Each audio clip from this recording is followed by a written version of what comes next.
Hi, everybody, and welcome back to another edition of Beyond the Cage. I am your host, Jim Graham. On the line, I have a special guest joining me. He is fresh off his victory at UFC on Fox 16 from Chicago. He is Mr. Zak Cummings. And Zak, thanks for joining me.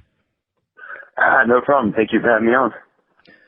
Before we get to your fight here in Chicago, your last fight, unfortunately, it didn't go your way against Gunnar Nelson, but you got one of the rare opportunities to go over and fight in Dublin, in Ireland. And like I said, the fight didn't go your way, but can you just talk about kind of that experience leading up and fighting there in front of the Irish fans? For sure. The fighting in front of the Irish fans is one of probably the coolest experiences I've ever had in my life. Just the culture over there was pretty amazing to be around, but the people were so accepting of me and everything. The whole week I was there, I had, like I said, I got a really good acceptance from them and everything. The vibe that anytime I walked down the road and kind of got to interact with the people and stuff, it was just a really cool experience. So, the fight didn't go the way I wanted it to. It started off about how I thought it would go. And it would be a pretty tough fight, but I thought I was getting better of them. I had some issues come up, injury-wise and stuff, and I went ahead and kind of took advantage of it and went ahead and get the victory that night. But even after the fight, the Irish fans are still pretty amazing. And everything. I don't know how many times I heard the fair play from them, which is a pretty big compliment, I guess, from over their culture. But it was really cool, man. The weigh-ins was insane. Yeah, the weigh-ins was probably crazier than most fights here in the U.S. And then the fights themselves was just a whole nother experience. It's really hard to explain. How loud the crowd was, the chants, the cheers. It was just a pretty amazing experience. Now, is that the farthest you've ever had to go for a fight? Yeah. Pretty much. China was, it was a pretty far trip as well, but the fight never happened, so don't really get to count that one. Now, is that something you would do again, either fight obviously in Ireland or, somewhere else overseas if the opportunity presented itself? I'd fight in Ireland tomorrow if I could. I loved it. It was so much fun. The whole trip was, I don't know, it was just a pretty crazy experience. So, yes, I know they're getting ready to go back there in October, and I would love to be on that card. Now, obviously, the main attraction there, and obviously he kind of did a little bit with a lot of Irish fans in attendance at UFC 189. Is it just amazing for you to see the reaction the crowd gets when the one Conor McGregor walks into the octagon, like you said, even just the weigh-ins that he attends? Yeah, it's such a cool thing to see, an entire nation get behind one person. You don't see it very often. And then traveling all the way here today, it's a really cool thing, especially because I remember I was at the fight where he fought Poirier, and it was right out, it was pretty soon after the Dublin card. So I kind of saw all the fans were, and then we're sitting there for that fight, and, it was at weigh-ins, they're going crazy, like, the security they were freaking out, they didn't know what to do. And, like, he looks at me, and I'm like, man, you're not going to stop him. I think I witnessed this firsthand already, so sorry. Like, it's not going to happen. They're shutting the whole casino down, chanting and going up and down the escalators, going crazy. So, it's, how can you not, like, enjoy seeing something like that, I know it's a much smaller country and stuff, but, just being able to experience something like that is just, a pretty cool thing. Let's get to your fight that you had here just about a week ago in Chicago. You had a kind of a opponent change there on you. It wasn't the guy you originally were supposed to fight there in Dominique Steele, but did that kind of late change of opponent, that affect your preparation at all?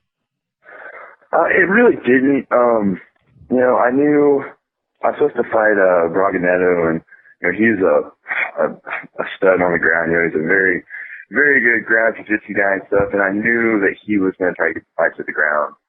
and put me on my back and everything there. So, when the opponent change happened, you know, even though Steele isn't a world champion jiu-jitsu guy, I still think his game plan was probably to grind on me, you know, give me a defense, beat me up a little bit, try to like get it to the ground and grind out a decision. So I still think, you know, both game plans are going to try to, you know, they're going to grind on me and then try to get me to the ground, put me on my back. So it really didn't change much. You know, I was game planning the whole time for, finding my range and landing some hard strikes, standing, and really just looking for a knockout and stuff and stopping takedowns and stuff. So it really didn't adjust, any of my training camp really.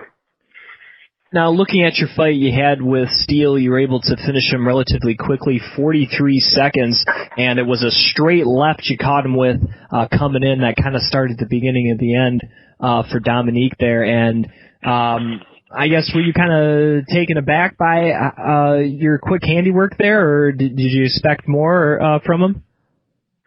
Well, I mean, if you look back at all his fights, he's a really hard guy to finish. You know, I know he's been caught a couple fights, in his career, where he's been clipped and stuff and then put away. But, for the most part, he looks like he's able to absorb a lot of punishment and stuff. And I knew that, going in. So whenever it kind of surprised me whenever I dropped him with the straight left, you know, he fell down. You see a delayed reaction before I even jump on him. So it's like, oh, he went down.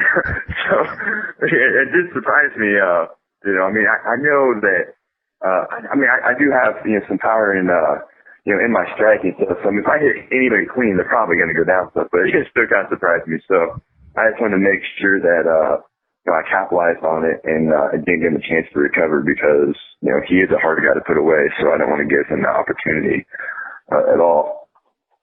Now, you were, like I said, lit him up there after the straight left. Overall, outstruck him 16-2, landing a lot of punches. Were you ever kind of feeling when was the ref going to come in and stop it, or did you think that you still needed a few more when he actually came in? Man, I was more thinking, when is this guy going to go down?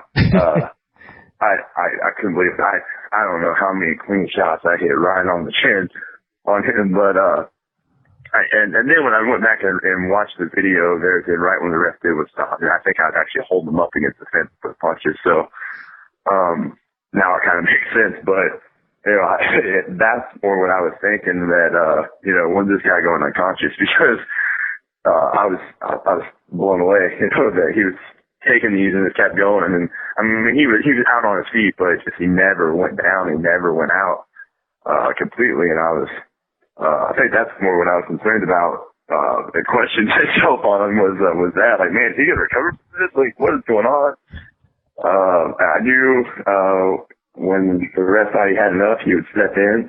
He kept trying to move and kept trying to run away. And so I think he did a good job of giving him that benefit of the doubt to recover. But he wasn't able to. He wasn't able to recover. He wasn't able to. Really to get away from the punches and stuff. So I think it was a good stoppage for sure. I don't know if it was really late, but more than anything, I have to give it to Dom for staying on his feet for as long as he did. Also fighting on the card was your teammate James Krause, and I talked to him earlier. I don't know if he was trying to one-up you, but he also got a very quick finish in the first round over Darren Cruikshank, submitting him in the first round. And what did you think about James' performance? I was extremely happy for James. I don't know. I was nervous already for us fighting on the same night because I don't really get too nervous for myself when I fight. But when my teammates, my friends fight, I'm a wreck.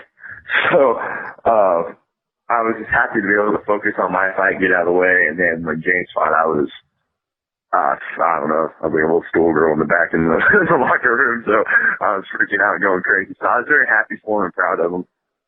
He needed a performance like that. There's a lot of us at the gym and that are close to James that know the performance that he's able to put out, to put on and everything. But,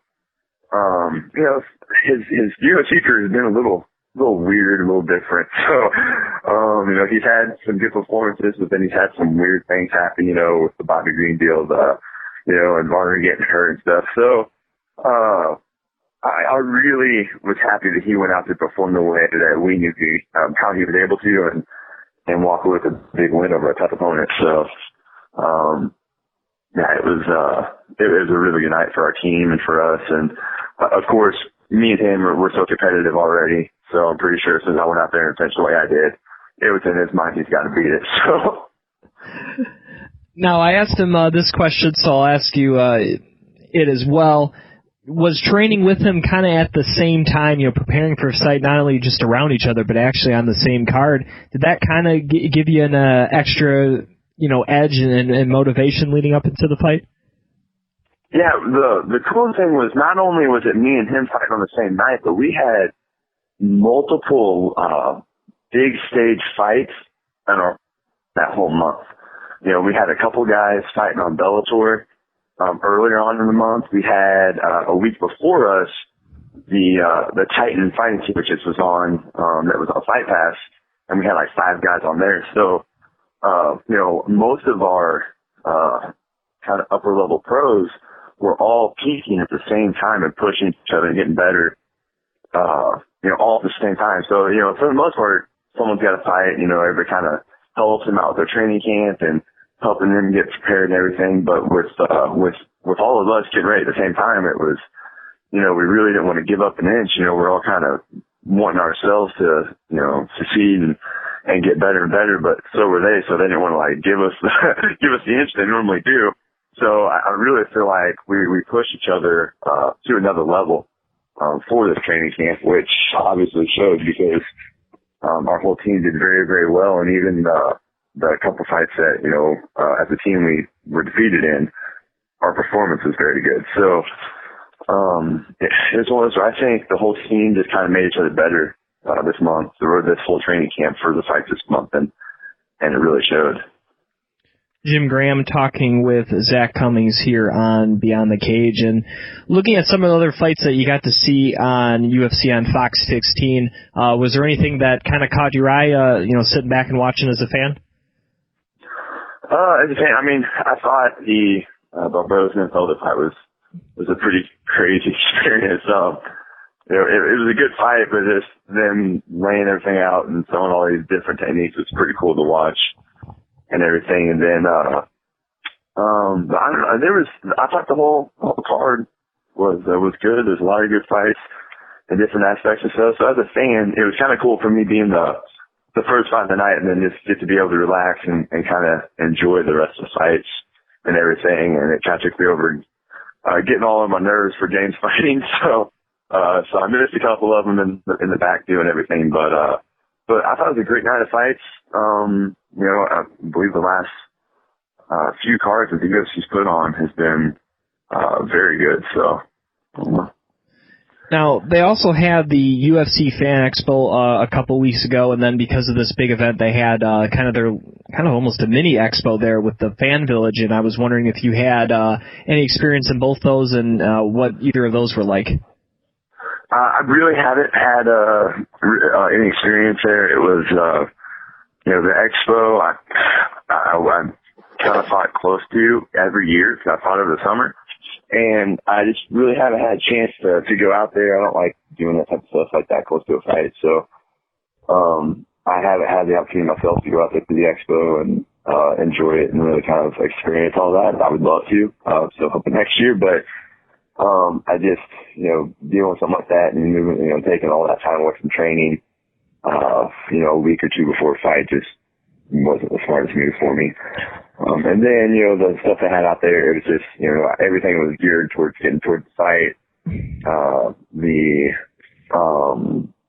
weight cut and everything there. So I really didn't get to go out and do too much and experience too much. I know, a couple of years ago, they had the UFC out in Milwaukee, and they had a bunch of the Harley Davidson stuff going on out there. So I got to experience some of that a couple of years ago, which was really cool.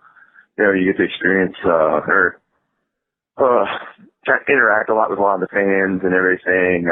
just going out and doing some of the stuff, which is kind of like a mini expo type deal. So I got to do that a couple years ago, right after my my UFC debut, but it's been a long time, so I really haven't got to do anything on the big scene of like the big fan expo and the International Fight Week. Now, of course, this was the first time you got to wear the Reebok fight gear and everything for this fight here at Fox 16. So, how did you like fighting in the Reebok gear? It wasn't that day. Every fight I've had in the UFC, I've had compression shorts, and I don't know if we screwed up on paperwork or something. When I showed up, they had the shortcut board shorts, which when I tried them on, I liked them, so I went ahead and they would switch them in a heartbeat. You know, they said there's no issue. They'll work with us, whatever we want. So, but I don't know, tried the board shorts on.